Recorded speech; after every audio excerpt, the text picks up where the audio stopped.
Hello प्यारे बच्चों, स्वागत है आपका हमारे यूट्यूब चैनल पर। आज का अपना वीडियो है क्लास 8 का साइंस सब्जेक्ट से रिलेटेड मॉडल पेपर। ये वीडियो है, उसमें जितने भी क्वेश्चंस हैं वो आपके बोर्ड एग्जाम में आने वाले पैटर्न के अनुसार बनाए गए हैं। तो सबसे पहला क्वेश्चन है वह है ऑब्जेक्टिव टाइप क्वेश्चंस। इसमें 8 क्वेश्चंस होते हैं एमसीक्यूज और उनके आंसर आपको देने रहते हैं। तो पहला है on which scale the power of an earthquake expressed in terms of magnitude. इसका आंसर हो जाता है आपका बी, रिएक्टर स्केल। सेकंड है the gas increase in the atmosphere by deforestation is. तो डिफोरेस्टेशन के कारण कौन सी गैस एटमॉस्फेयर में इंक्रीज होती है? तो उसका आंसर भी है CO2, carbon dioxide, B. Third है how many images of an object does a plane mirror form. तो एक जो प्लेन मिरर है उसमें कितनी इमेज बन सकती है? तो एक मिरर की बात हो रही है तो उसका आंसर हो जाएगा एक। नेक्स्ट है in following which is not the traditional method of irrigation. इनमें से ये जो चार आपके पास दी हुई है मेथड्स है इरिगेशन की, तो उसमें से ट्रेडिशनल मेथड कौन सी नहीं है? तो चेन पंप ये भी ट्रेडिशनल है, ढेकली भी ट्रेडिशनल है, रहट भी ट्रेडिशनल है। तो ये ड्रिप सिस्टम है ना, ये ड्रिप सिस्टम है जो आपका मॉडर्न मेथड है इरिगेशन की, तो इसका आंसर हो जाएगा सी। जो फिफ्थ नंबर का एमसीक्यूज है वो है naphthalene balls can be prepared from. जो नेफ्थलिन बॉल है वो किससे बनाई जाती है? तो उसका आंसर हो जाएगा कोलतार, ये आंसर आ जाएगा इसका। नेक्स्ट है how long does the effect of image formed on the retina lost after hitting the object. यानी कि रेटिना पर किसी ऑब्जेक्ट की इमेज कितनी देर तक रुकती है? तो इसका आंसर है 1/16 सेकेंड, यानी कि 1 सेकेंड के 16वें भाग तक। तो इसका आंसर हो जाएगा ए। नेक्स्ट क्वेश्चन है which vitamin is present in raw carrot, cauliflower, green vegetables and cod liver oil. यानी कि विटामिन कौन सा विटामिन है जो कैरेट, रॉ कैरेट है, कॉलीफ्लावर है, ग्रीन वेजिटेबल्स है, कॉड लिवर है, इनमें प्रेजेंट होता है? तो उसका आंसर हो जाएगा विटामिन ए। तो लास्ट एमसीक्यूज है विच इज़ रबी क्रॉप। इनमें से रबी क्रॉप कौन सी है? तो आंसर है ग्राम। तो इस तरीके से आपके 8 जो एमसीक्यूज हैं वो कंप्लीट होते हैं। तो सेकंड टाइप ऑफ क्वेश्चन है वो है very short answer type question. ये आते हैं 4 क्वेश्चन। तो देखो पहला है from whom where were the cell required for cloning Dolly taken. यानी कि जो डॉली शिप थी उसकी क्लोनिंग के लिए जो सेल्स रिक्वायर्ड थी वो कहाँ से ली थी? तो देखो the cells required for cloning Dolly the sheep were taken from the mammary glands of an adult 6 year old Finn Dorset ewe. यानी कि 6 साल की जो फिन डोरसेट ईव थी उसकी मेमोरी ग्लैंड से सेल रिक्वायर करी थी। क्वेश्चन 10 है identify the part which vibrates to produce sound in the following instrument. ये जो 4 इंस्ट्रूमेंट है इनमें से जो कौन सा वाइब्रेटिंग पार्ट है जिसके कारण साउंड प्रोड्यूस होती है? तो देखो ढोलक में क्या चीज़ वाइब्रेट करती है? Stretched membrane. सितार में इसमें स्ट्रेच्ड स्ट्रिंग, फ्लूट में एयर कॉलम और मंजीरा में हॉल बॉडी। तो इस तरीके से चारों आंसर इस क्वेश्चन के होते हैं। नेक्स्ट है write the name of such 2 animals in which asexual reproduction takes place by fusion. Fusion के कारण होने वाला एसेक्सुअल रिप्रोडक्शन, इसके आपको क्या है 2 एग्जाम्पल देने हैं। तो देखो वो 2 एग्जाम्पल है, उनका नाम है अमीबा एंड प्लाज्मोडियम। नेक्स्ट है name 2 disease caused by virus. Virus के कारण होने वाले 2 डिजीज का आपको नाम बताना है। तो पहला हो गया इन्फ्लुएंजा फ्लू। ये इसमें क्या होता है? फीवर होता है, कफ होता है और बॉडी एक होता है। जबकि सेकंड है कॉमन कोल्ड। ये एक वायरल इन्फेक्शन होता है जो कि रेस्पिरेटरी ट्रैक्ट के अंदर इन्फेक्ट करता है। तो इस प्रकार से ये 4 आपके very short answer type questions हो गए। और अब जो थर्ड टाइप ऑफ क्वेश्चन है वो है शॉर्ट आंसर टाइप क्वेश्चन। ये 13 to 22 यानी कि पूरे 10 क्वेश्चन है शॉर्ट आंसर टाइप, उनके आंसर आपको करने हैं। पहला है जो 13 नंबर का क्वेश्चन है, give the answers of the following questions in one word. आपको जो फॉलोइंग क्वेश्चंस है उनके आंसर वन वर्ड में देने हैं। तो इसमें 4 क्वेश्चन दिए हुए हैं। पहला है व्हाट इज HIV। तो HIV stands for human immunodeficiency virus, यानी कि ह्यूमन इम्यूनोडिफिशियंसी जो डेफिशिएंसी वायरस है उसकी फुल फॉर्म है, या उसका HIV का फुल फॉर्म है ये। It attacks the body's immune system, ये it attacks the body's immune system, यानी कि और यह बॉडी के इम्यून सिस्टम के ऊपर अटैक करता है। इसका सेकंड है in mother responsible for the sex sorry is mother responsible for the sex of her child. जो अपने जो चाइल्ड है उसके लिंग निर्धारण के लिए, सेक्स डिटर्मिनेशन के लिए क्या मदर रेस्पॉन्सिबल होती है? उसका आंसर हो जाएगा no, mother is not responsible for the sex of her child. Next है which gland release hormones directly into the blood stream. Blood stream में डायरेक्टली कौन सा हार्मोन रिलीज, कौन सी ग्लैंड्स हैं जो हार्मोन रिलीज करती है? तो उनको बोलते हैं endocrine glands, release hormones directly into the blood stream. Next, goitre disease is released to which glands. Goitre disease है वो किस ग्लैंड के कारण, सॉरी किस ग्लैंड के, हाँ किस ग्लैंड से रिलेटेड है? तो आंसर हो जाएगा थायराइड ग्लैंड। ये 13 क्वेश्चंस थे। अब है question number 14, differentiate between rapid combustion and spontaneous combustion. Rapid combustion और स्पॉन्टेनियस कंबशन के बीच में आपको डिफरेंशिएट करना है। तो देखो रैपिड कंबशन क्या हो गया, catch fire on ignition, ignition के टाइम या इग्निशन के समय फटाफट फायर कैच करता है, जबकि catches fire on its own, spontaneous में अपने आप ही फायर कैच कर लेता है। दूसरा Burns quickly after catching fire, और इसमें क्या है Burns quickly after fire is started. Third है प्रोड्यूस्ड हीट एंड लाइट, इसमें क्या होगा produce heat and light, burning of paper इसका एग्जाम्पल है, जबकि बर्निंग ऑफ एल्कलाइन मेटल्स जैसे कि सल्फर। ये बस इसमें मेन अंतर क्या होता है कि अचानक से अपने आप ही जल उठता है, जबकि इसको इग्निशन टेम्परेचर तक पहुंचाना होता है। नेक्स्ट है give one reason why a piece of paper burns with a yellow flame. आपको एक कारण बताना है एक कि पेपर है जो येलो फ्लेम के साथ क्यों जलता है। तो देखो a piece of paper burns with a yellow flame primarily due to the incomplete combustion of its carbon compounds which produce solid glowing carbon particles shoot and that emit a yellow light। ये किसके कारण घटता है? क्योंकि इसमें incomplete combustion होता है, किसका? कार्बन कंपाउंड्स का, जिसके कारण सॉलिड ग्लोइंग कार्बन पार्टिकल्स है वो उत्सर्जित करते हैं yellow light. Next question number 16 है match the column 1 with column 2। तो पहला है यीस्ट, यीस्ट किस काम में आता है? बेकिंग ऑफ ब्रेड के अंदर। कोलेरा बैक्टीरिया के कारण होता है। शुगर जैम होता है या जैम शुगर से रिलेटेड है। और रोबर्ट कोच बेसिलस एंथ्रासिस इसके रिलेटेड है। तो इस तरीके से ये कॉलम ए से कॉलम 2 हम क्या करेंगे? मैच करेंगे। नेक्स्ट है फिल इन द ब्लैंक्स, जो आपका 17 नंबर क्वेश्चन होगा वो फिल इन द ब्लैंक्स का होगा, और इसमें भी 4 आपको जो fill in the blanks complete करने पड़ेंगे। उसके लिए आपको इस तरीके से हिंट दिया हुआ होगा, और हिंट अब 4 क्वेश्चन है तो हिंट में आपके 4 की जगह 5 और 6 आंसर होंगे। आपको जो भी बच जाए उसकी कोई टेंशन नहीं लेनी है, 4 आंसर आपको कंप्लीट करने हैं। तो पहला है earthworm is called the farmers. Earthworm farmer का क्या कहलाता है? तो आंसर हो जाएगा फ्रेंड, तो हमने यहाँ पे फ्रेंड कर दिया।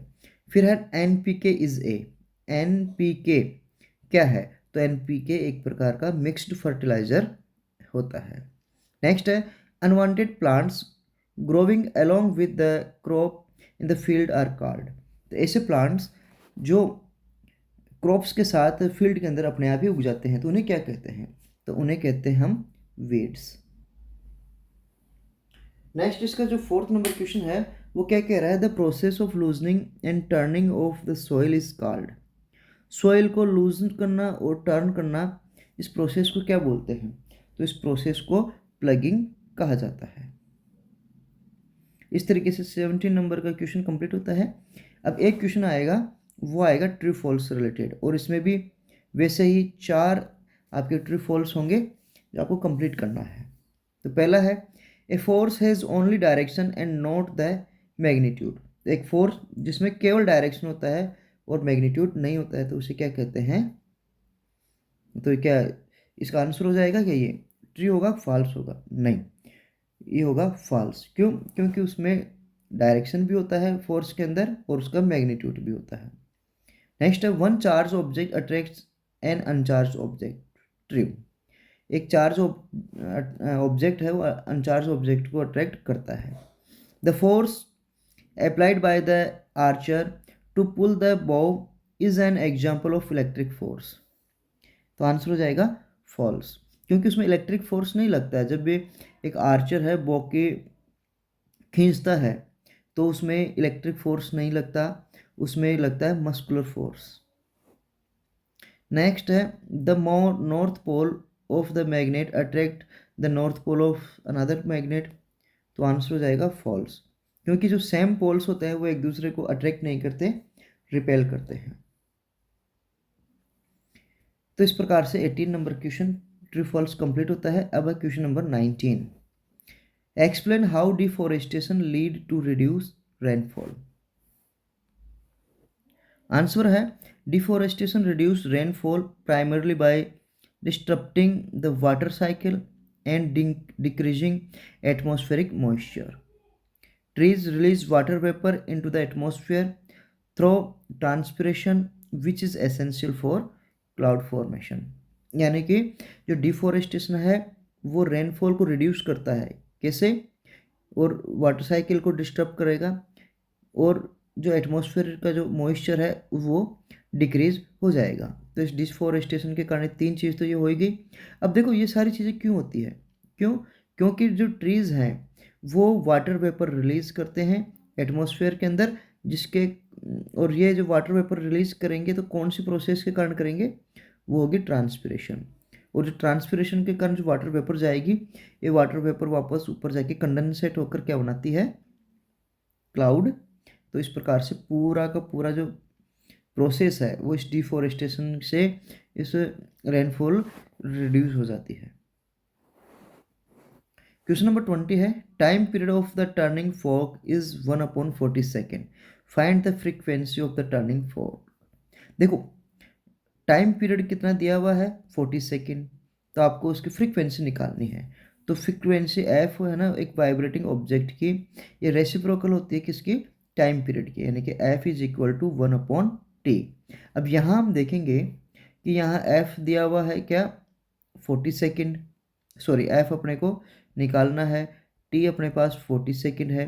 तो इस फॉर्मूले में हम इनकी वैल्यू रखते हैं, तो क्या हो जाएगा? F is equal to 1/140। तो अब जब इसको आप वापस कैलकुलेट करेंगे तो एफ इज इक्वल टू हो जाएगा 40। नेक्स्ट क्वेश्चन है, suppose there is no friction, how will the life be affected, write a list of 8 such possibilities to be affected. आपको सपोज करना है कि कोई किसी भी तरीके का कोई फ्रिक्शन नहीं है, जिसके कारण लाइफ किस प्रकार से अफेक्ट होगी। आपको उसकी लिस्ट बनानी है कम से कम 8 पॉसिबिलिटीज़ की। तो देखो, if friction suddenly vanished, life would immediately come to a chaotic stand still, rendering movement, concentration and basic everyday task impossible. Everything would become perfectly slippery, object will never stay in place and vehicle would be unable to stop। यानी कि अगर friction को suddenly Venice कर दिया जाए, हटा दिया जाए, तो लाइफ है वो इमीडिएटली बहुत ही क्वाइटिक हो जाएगी। इसमें क्या होगा? ना तो किसी प्रकार का कोई मूवमेंट कर पाएगा, कंस्ट्रक्शन नहीं हो पाएगा, किसी प्रकार का जो टास्क है वो करना इम्पॉसिबल हो जाएगा। सभी चीज़ें परफेक्टली स्लिपरी हो जाएगी, कोई भी ऑब्जेक्ट एक प्लेस पे स्टे नहीं रह पाएगा और व्हीकल्स हैं वो अनेबल टू स्टॉप हो जाएंगे। तो देखो पहला इसकी 8 स्पेसिफिक पॉसिबिलिटीज़ देखते हैं। तो पहला है walking walking become impossible. Walking क्या हो जाएगी? इम्पॉसिबल हो जाएगी। व्हीकल्स कैन नॉट स्टॉप और स्टीयर। थर्ड होगी item can not be held. Item को किसी तरीके से पकड़ नहीं पाएंगे। फोर्थ हो जाएगी राइटिंग इज इम्पॉसिबल। फिर object will not stay in place. Fire can not be lit. Building will collapse and no motion stop, यानी कि आग भी नहीं जल पाएगी। तो इस तरीके से 21 क्वेश्चन कंप्लीट होता है। 22 है how can the focal length of our eye lens change? What is Braille system? Represent it with a dotted pattern. जो अपना फोकल लेंथ है किसी आई की वो कैसे चेंज होती है, ब्रेल सिस्टम क्या है और उस डॉटेड पैटर्न को आपको बताना है। तो देखो द फोकल डिस्टेंस और length of the I lens change through the process called accommodation. यानी कि जो फोकल लेंथ है अपने आई लेंस की, उसको चेंज करने की जो प्रोसेस है उसे बोलते हैं accommodation. Drawn by the construction contraction and रिलैक्शन of the ciliary muscles. और किसके कारण होती है? कॉन्ट्रैक्शन और रिलैक्शन के कारण। किसके? सीलियरी मसल्स के। When ciliary muscles contract the lens become thicker. जब सीलियरी मसल्स कॉन्ट्रैक्ट होती है तो लेंस थिकर मोटा हो जाता है। Decreasing its focal length for nearby object, relaxed muscles makes the lens thin, increasing focal length for distant object। यानी कि जब फोकल लेंथ है किसी आई लेंस की चेंज होती है उसे अकोमोडेशन कहते हैं। और ये किसके द्वारा होता है? सीलियरी मसल्स के द्वारा होता है। जब सीलियरी मसल्स में कॉन्ट्रैक्शन होता है तो अपना जो लेंस है वो थिकर मोटा हो जाता है। और डिक्रीज होता है अगर फोकल लेंथ उसके कारण डिक्रीज हो जाती है, जिससे कि नियर बाई ऑब्जेक्ट्स क्लियरली दिखाई देते हैं। अगर मसल्स रिलैक्स्ड होती है तो लेंस थिन हो जाता है, जिसके कारण फोकल लेंथ बढ़ जाती है और दूसरे डिस्टिंक्ट के ऑब्जेक्ट्स हैं वो क्लियरली दिखाई देते हैं। अब जो सेकंड था इसमें ब्रेल सिस्टम। तो Braille system is a tactile writing system for the visual impaired consisting of raised dots and represent letters, number and symbols which are read by touching with fingerprints। जो Braille system है एक प्रकार का tactile writing system है जो कि visually impaired लोगों के लिए काम में आता है। और ये क्या है कि इसके अंदर किसका बना होता है? डॉट्स का बना होता है। इसमें लेटर्स है रिप्रेजेंट करने के लिए डॉट्स होते हैं और इनके जो सिंबल्स हैं लगभग 63 टाइप के सिंबल होते हैं जिनके द्वारा उनको टच करके फिंगरप्रिंट के द्वारा पढ़ा जाता है। अब देखो ये किस प्रकार से स्ट्रक्चर होता है। तो a standard braille cell is a grid of 6 dot arranged into 2 vertical rows. यानी कि जो ब्रेल सिस्टम होता है, एक सिंपल जो ब्रेल सिस्टम होता है उसमें 6 डॉट होते हैं 3-3 के इस तरीके से, और 2 वर्टिकल इसमें क्या होती है? रो होती है। और उसमें हर एक रो में तीन जो डॉट हैं वो अरेंज्ड रहते हैं। तो ये देखो अगर ये 2 डॉट है ऊपर के में तो इसमें सी होता है। स्टार्टिंग ऊपर वाले लाइन में 1 डॉट है फर्स्ट का तो उसका मतलब ए होता है। और इस तरीके से ये जो बन रहा है ये है टी। तो अगर हम इसको यूँ छू कर देखेंगे, छू कर देखने के बाद में उस टच के द्वारा फील करके बता सकते हैं कि केट लिखा हुआ है। जैसे ये एंड है इस तरीके से, और कोमा है जो नीचे वाले 2 डॉट। तो ये एक प्रकार का ब्रेल सिस्टम दिया हुआ है। ये तो हो गए अपने short answer type questions 19 to 22। अब नेक्स्ट क्वेश्चन है वो है ऐसे टाइप क्वेश्चंस, और वो है 23 से 25। क्वेश्चन नंबर 23 है what is coal tar and its important. Coal tar क्या है, इसकी इम्पोर्टेंस क्या है? तो coal tar is a thick black liquid by product form during the destructive distillation of coal to produce coke and coal gas, composed of over 200 organic compounds, mainly aromatic hydrocarbons. It is a virtual industrial raw material for the manufacturing dyes, plastic medicines, and road surfacing material. Coal tar एक thick black liquid होता है, by product होता है किसका, इसका destructive distillation के कारण जो कोल है वो प्रोड्यूस होता है कोक और कोल के गैस के साथ। इसमें लगभग 200 प्रकार के ऑर्गेनिक कंपाउंड्स होते हैं जो एक प्रकार से वाइटल इंडस्ट्रियल रॉ मटेरियल होता है। इसके द्वारा डाई, लिपस्टिक, मेडिसिन और रोड सरफेसिंग मटेरियल बनाया जाता है। दूसरा है what do you mean by biodiversity. Biodiversity से आप क्या समझते हो? तो biodiversity is the variation among living organism from different source including terrestrial, marine and desert ecosystem. तो बायोडाइवर्सिटी एक प्रकार का लिविंग ऑर्गेनिज्म की वेरिएशन को डिनोट करता है जिसमें डिफरेंट सोर्स होते हैं, जैसे कि टेरेस्ट्रियल है, मेराइन है, डेजर्ट है। ये सारे मिलकर एक प्रकार का इकोलॉजिकल कॉम्प्लेक्स बनाते हैं जिसे हम क्या कहते हैं, बायोडाइवर्सिटी। नेक्स्ट है how does development in reproductive organs acquire during puberty. तो प्यूबर्टी के टाइम जो अपने रिप्रोडक्टिव ऑर्गन्स है उसके अंदर डेवलपमेंट कैसे होता है। तो देखो, reproductive organs development during puberty is driven by hormones released by the pituitary gland, causing the testes to produce testosterone in boys and ovaries to produce estrogen in girls. These hormones trigger sexual maturity, capacity of reproduction, and the development of secondary sexual characteristics. तो क्या होता है, reproduction एक प्रकार का reproductive जो development है puberty में, ये किसके द्वारा ड्राइव होता है, हार्मोन्स के द्वारा। और ये हार्मोन्स किसके द्वारा रिलीज होते हैं, पिट्यूटरी ग्लैंड के द्वारा। और इस पिट्यूटरी ग्लैंड के कारण क्या है, जो टेस्टिस हैं वो मेल बॉय के अंदर टेस्टोस्टेरोन हार्मोन रिलीज करते हैं, और ओवेरीज हैं गर्ल्स के अंदर वो एस्ट्रोजन हार्मोन रिलीज करती है। इन दोनों ही हार्मोन के कारण जो सेक्सुअल मेच्योरिटी है वो ट्रिगर होती है, और जो रिप्रोडक्टिव कैपेसिटी है वो बढ़ती है, साथ के साथ सेक्सुअल जो सेकेंडरी सेक्सुअल कैरेक्टर्स हैं उनमें डेवलपमेंट होता है। इसी क्वेश्चन नंबर 23 का और है what is the benefits of using CNG and LPG as fuel. LPG और सीएनजी का फ्यूल के रूप में बेनिफिट्स क्या क्या हैं। तो देखो, the advantage of using compressed natural gas CNG and liquefied petroleum gas LPG as fuel are. तो इसके जो एडवांटेज है वो क्या है, दे कैन बर्न डायरेक्टली, यानी कि इनको डायरेक्टली बर्न किया जा सकता है। साथ के साथ they can be transported easily through pipelines, pipelines के थ्रू इजीली ट्रांसपोर्ट कर सकते हैं। थर्ड है they are clean fuels and do not give smoke with burn when burn, यानी कि ये एक प्रकार का क्लीन फ्यूल होते हैं और जब इनको जलाते हैं तो स्मोक नहीं देते हैं। साथ के साथ नेक्स्ट है they give a lot of heat energy when burn, जब इनको जलाया जाता है तो ये lot of heat of energy है वो प्रोड्यूस करते हैं। तो ये तो उसके हैं इनके बेनिफिट्स। नेक्स्ट है what is the meaning of deforestation, explain its causes.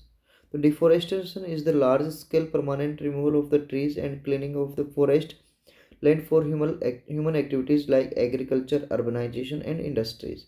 तो डिफोरेस्टेशन एक प्रकार से क्या है, लार्ज स्केल पर परमानेंट रिमूवल ऑफ ट्रीज और क्लीनिंग ऑफ फॉरेस्ट है। और ये सब डिफोरेस्टेशन किसके लिए या रिमूवल ऑफ ट्रीज किसके लिए किया जाता है, ह्यूमन एक्टिविटीज़ लाइक एग्रीकल्चर है, अर्बनाइजेशन है और इंडस्ट्रीज है। इसके कारण क्या होता है, it destroys ecosystem and cause significant environmental damage. तो इसके कारण ये किसका कारण बनता है, एनवायरमेंटल डैमेज का और इकोसिस्टम के डिस्ट्रॉयमेंट का। The main causes include expanding agriculture land, farming, grazing, urbanization, mining and timber extraction. Next, what is the menstruation? Explain. Menstruation क्या है आपको explain करना है। तो menstruation or periods is the natural monthly process in female starting at puberty. There are where the uterus sheds its thickened inner lining accompanied by bleeding. This occurs when an egg released by the ovary is not fertilized, signaling that the body is not pregnant and resetting for the potential future pregnancy. तो menstruation ये periods है एक प्रकार का monthly जो natural process है जिसमें female है वो प्यूबर्टी में या स्टार्टिंग करती है क्या, यूट्रस की, उसमें मेल फीमेल के अंदर आता है होता है ये। और इसमें क्या होता है, यूट्रस की जो सेड है वो, उसकी जो इनर लाइनिंग है वो थिक हो जाती है, जिसके कारण जब मेंस्ट्रुएशन स्टार्ट होता है तो ये थिक लाइन है वो रिमूव होती है। रिमूव होने के बाद में क्या होगा, वहाँ से ब्लीडिंग शुरू होती है। अगर ओवरी फर्टिलाइज, जो एग फर्टिलाइज नहीं हुआ तो ओवरी में आके इम्प्लांटेशन नहीं होगा, और इम्प्लांटेशन नहीं होगा तो इसकी जो थिकंड शेड है वो रिमूव होगी। रिमूव होने के कारण ब्लीडिंग होगी, तो इस प्रकार से मेंस्ट्रुएशन होगा।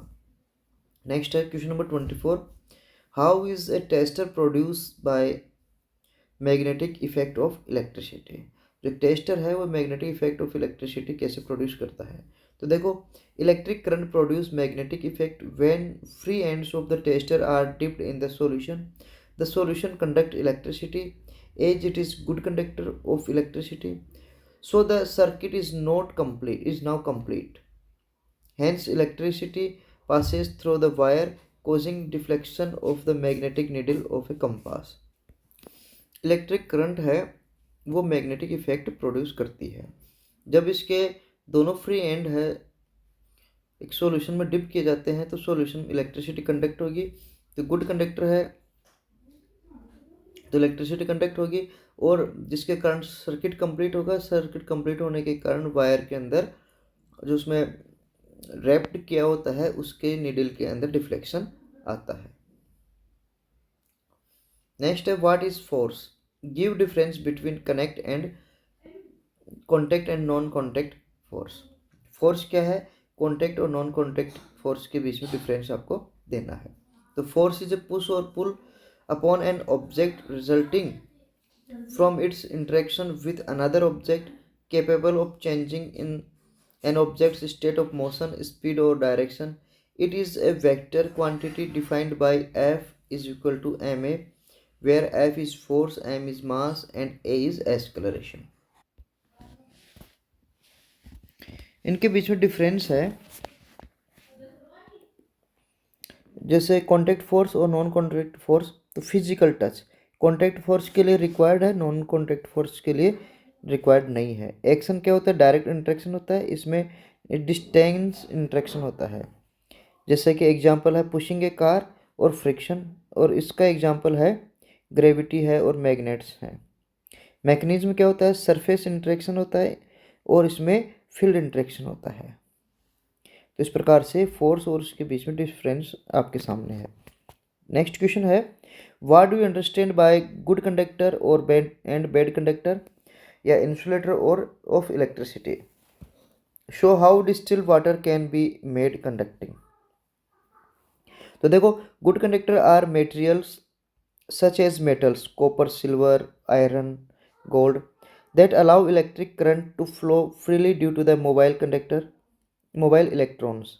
Bad conductor, insulators such as rubber, plastic or pure water hinder electric flow because they lack free electrons or ions. तो इसको थोड़ा सा इसको समझ लेते हैं कि गुड कंडक्टर हैं वो, जैसे कि कुछ मटेरियल्स है जैसे मेटल्स हैं, इनमें क्या होता है, इलेक्ट्रॉन या इलेक्ट्रिक करंट फ्लो करने के लिए फ्री मोबाइल इलेक्ट्रॉन्स होते हैं। जबकि बैड कंडक्टर जैसे कि इंसुलेटर्स हैं, जैसे रबर प्लास्टिक है प्योर वाटर है हिंडर इलेक्ट्रिक फ्लो है, इसमें किसी भी प्रकार का कोई फ्री इलेक्ट्रॉन्स नहीं होंगे, जिसके कारण उसमें इलेक्ट्रिसिटी फ्लो नहीं होगी। ऐसे जो डिस्टिल वाटर है वो एक प्रकार से बैड कंडक्टर है। क्यों, क्योंकि और ये बैड कंडक्टर तो किसके द्वारा बनाया जाता है, conducting by dissolving salts, acids और bases, electrolytes in it which ionized to facilitate charge flow. अब हम इस डिस्टिल वाटर को किस प्रकार से बैड कंडक्टर को गुड कंडक्टर में बदल सकते हैं, कि इसमें हम या तो कुछ साल्ट या एसिड या फिर बेस या फिर इलेक्ट्रोलाइट्स इसमें डिसॉल्व करके, जिससे जो आयोनाइज हो जाएगा और इसके अंदर चार्ज फ्लो होना शुरू हो जाएगा। तो देखो इसको कैसे बनाएंगे, तो it's act insulator because it contains no ions or impurities to carry charge. It can be converted into a good conductor by adding substance that create ions, such as demonstrated by the following method. जो भी ऊपर जो method बताई गई है उस method के द्वारा इसको क्या कर सकते हैं, गुड कंडक्टर से बैड कंडक्टर से गुड कंडक्टर बना सकते हैं। नेक्स्ट है what is a gravitational force, explain with example.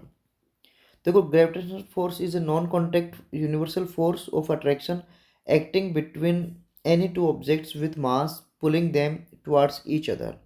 It depends on mass, greater mass equals greater force, and distance, closer distance equals greater force on earth. It acts as the downward pull making objects fall. Gravitational force क्या है, एक प्रकार का non contact force होता है जो कि दो ऑब्जेक्ट्स के बीच में लगता है और इसका जो मास है, पुलिंग है, जिसके कारण एक दूसरे की तरफ खींचते हैं।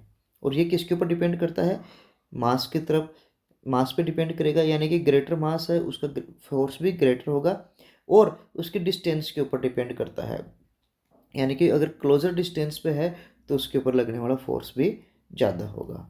और हमेशा अगर अर्थ है तो अपने नीचे की साइड में डाउनवर्ड फोर्स लगाती है, जिसे ग्रेविटेशनल फोर्स कहते हैं।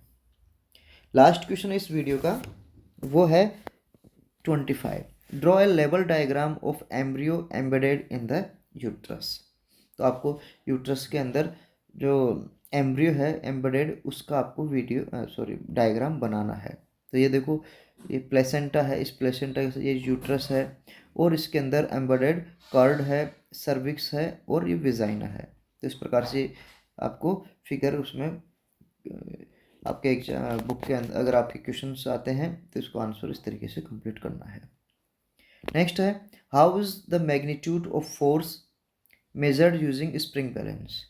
स्प्रिंग बैलेंस का यूज करके फोर्स का मैग्नीट्यूड कैसे आप मेजर करोगे। तो देखो, a force is applied to the spring balance, the spring is traced according to Hooke's law, the extension of the spring is directly proportional to the applied force.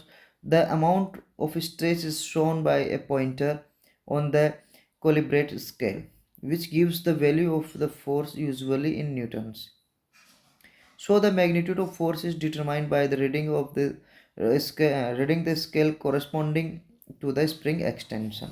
यानी जो force है वो applied spring के ऊपर applied किया जाता है, जिसके कारण स्प्रिंग स्ट्रेच होती है। स्ट्रेच होने के कारण क्या होगा, स्प्रिंग के जो अप्लाइड फोर्स है उसका और स्प्रिंग का जितना भी एक्सटेंशन होता है वो एक दूसरे के प्रोपोर्शनल होता है। और इसको शो करने के लिए जो आपकी जो मेजरिंग स्केल है उसके ऊपर एक पॉइंटर लगा रहता है। ठीक है, तो इससे जो आपका जो फोर्स है उसका मैग्नीट्यूड मेजर किया जाता है। सेकंड है what is the nature of the image formed by a plane mirror. Plane mirror के द्वारा बनने वाली इमेज का नेचर कैसी होगी, आप उसके बारे में बताइए। तो देखो, the image formed by a plane mirror is कैसी होगी, वर्चुअल, आभासी होगी, यानी कि इसको इमेज को स्क्रीन के ऊपर ऑब्टेन नहीं किया जा सकता। इरेक्ट, सीधी होगी। Small size as the same size as the object, object की सेम साइज की होगी। लेटरली इन्वर्टेड, और इन्वर्टेड होती है क्योंकि लेफ्ट और राइट इसके अंदर रिवर्स हो जाते हैं। Formed as the same distance behind the mirror as the object is in front of it, और जो ऑब्जेक्ट जितनी डिस्टेंस पे रखा हुआ है तो इमेज भी उतनी डिस्टेंस पे मिरर के अंदर पीछे की साइड में बनती है। इसका और है वो है what is clone, explain the process of cloning in animals. Clone क्या है, उसकी प्रोसेस को आपको बताना है। तो देखो, a clone is an organism that is genetically identical to another organism. तो क्लोन क्या है, एक प्रकार का जेनेटिकली आइडेंटिकल ऑर्गेनिज्म होता है जो कि दूसरे ऑर्गेनिज्म का सेम टू सेम वैसा का वैसा होता है। It is produced from a single parent, एक सिंगल पेरेंट के द्वारा बनता है, साथ के साथ इसका जो डीएनए है वो भी उसके ओरिजिनल ऑर्गेनिज्म के इक्वली सेम होता है। इसकी प्रोसेस क्या होती है, तो इसमें जो क्लोनिंग होती है उसके अंदर सोमेटिक सेल है और न्यूक्लियर ट्रांसफ़र होता है, जिसमें मोस्ट कॉमन मेथड है उसको बोलते हैं cell nuclear transfer, somatic cell nuclear transfer. तो इसमें कुछ स्टेप्स हैं। पहला तो क्या होगा, जो सोमेटिक सेल है उसका न्यूक्लियस को रिमूव किया जाता है। तो देखो, a somatic body cells is taken from the animal to be cloned and its nucleus containing DNA is excreted. यानी कि जो सोमेटिक बॉडी से एक सेल निकाली जाएगी और सेल निकालने, जिस भी एनिमल का क्लोन बनाना है उसकी सेल निकाल के फिर क्या करते हैं, उस सेल में से न्यूक्लियस निकाल के उसका डीएनए एक्सट्रैक्ट करते हैं, डीएनए निकाल लेते हैं, सॉरी न्यूक्लियस निकाल लेते हैं। अब इस सेम ऐसा ही है, अनफर्टिलाइज्ड एग लेंगे, उसका भी क्या करेंगे दूसरे एनिमल से, और वहाँ से भी न्यूक्लियस रिमूव करेंगे। फिर जो न्यूक्लियस जो सोमेटिक सेल का था उसको अनफर्टिलाइज्ड जो सेल है उसके न्यूक्लियस से रिप्लेस कर देते हैं। यानी कि अनफर्टिलाइज्ड सेल के न्यूक्लियस को बाहर निकाल लेंगे और सोमेटिक सेल का न्यूक्लियस उसके अंदर डाल देंगे। फिर जो सेल है उसके अंदर स्टिमुलेशन, सेल डिवीजन का स्टिमुलेशन किया जाता है, और इसके साथ जब सेल डिवाइड होने लग जाती है तो एम्ब्रियो के अंदर कन्वर्ट हो जाती है। फिर जब एम्ब्रियो बनता है तो उसका इम्प्लांटेशन करते हैं किसके अंदर, uterus of the surrogate mother, surrogate mother के यूट्रस के अंदर। नेक्स्ट है बर्थ ऑफ ए क्लोन। फिर जब सरोगेट मदर है वो इस क्लोन एनिमल को बर्थ देगी और ये जेनेटिकली आइडेंटिकल होगा किसके, सोमेटिक सेल डोनर एनिमल के। और इसका एग्जांपल है, first successfully clone animal was Dolly ship इन 1990।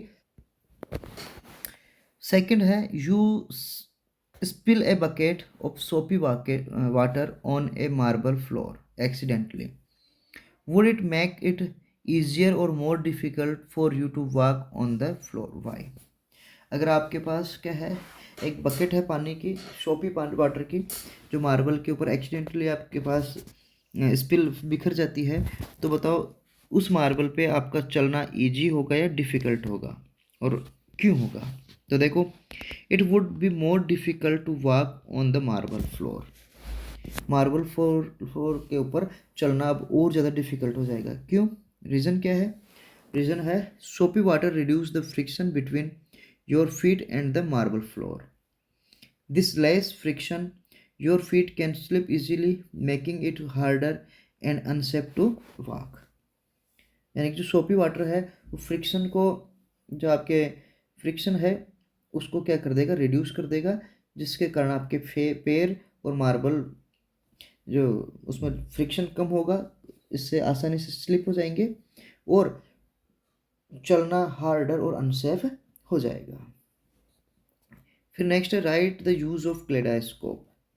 तो kaleidoscope is used to produce and observe beautiful patterns formed by multiple reflection और कलर्ड पीस। जो क्लेडास्कोप है वो किसके लिए प्रोड्यूस किया जाता है, ब्यूटीफुल पैटर्न को ऑब्जर्व करने के लिए, और ये किसके द्वारा बनते हैं, multiple reflection of coloured piece के कारण। It is mainly used for the toy for entertainment and also by designers and artist to create patterns for fabric. तो ये मेनली किसके द्वारा, किसके लिए यूज़ किया जाता है, टॉय के रूप में, और दूसरा डिज़ाइनर है या जो आर्टिस्ट है वो पैटर्न, फैब्रिक के ऊपर पैटर्न बनाने के लिए इसका यूज़ करते हैं। वॉलपेपर्स बनाने के लिए यूज़ किया जाता है और डेकोरेटिव आइटम्स बनाने के लिए इसका यूज़ किया जाता है। तो बच्चों, ये था आपका एक 8th क्लास का मॉडल पेपर जिसके अंदर 25 क्वेश्चंस थे, और ये सभी क्वेश्चंस आपके बोर्ड एग्जाम से रिलेटेड जो पैटर्न है उसके अनुसार बनाए हैं। उम्मीद करता हूँ आपको क्वेश्चंस अच्छे लगे होंगे और आपके एग्ज़ाम के अंदर ये बहुत ही बेनिफिशियल भी होंगे। अगर आप हमारे चैनल पर नए हैं तो वीडियो को लाइक करें, शेयर करें और चैनल को सब्सक्राइब करना ना भूलें। धन्यवाद।